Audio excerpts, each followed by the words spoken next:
Chicken అయితే super చేస్తాడు.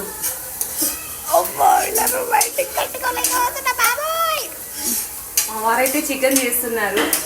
నేనైతే డ్యూటీకి వెళ్ళి టైర్డ్ అయ్యి వచ్చినందుకు తను చికెన్ చేస్తున్నారు. నేను చపాతీ చేస్తున్నా.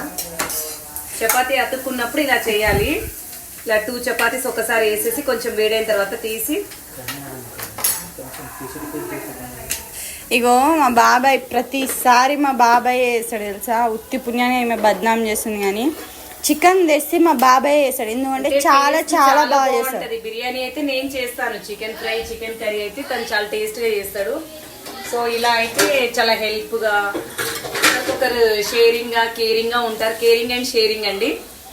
ఎవరు కేరింగ్ ఎవరు షేరింగ్ క్లారిటీ చెప్పండి. మా వారైతే చాలా కేరింగ్గా, చాలా ఏ విషయంలో అయినా షేర్ చేసుకుంటారు. వర్క్ విషయంలో మీ ఇంట్లో కూడా ఇలానే ఒకరికొకరు హెల్ప్ చేసుకుంటారా? కామెంట్ చేయండి. మా ఇంట్లో ఓన్లీ ఫైటింగ్స్.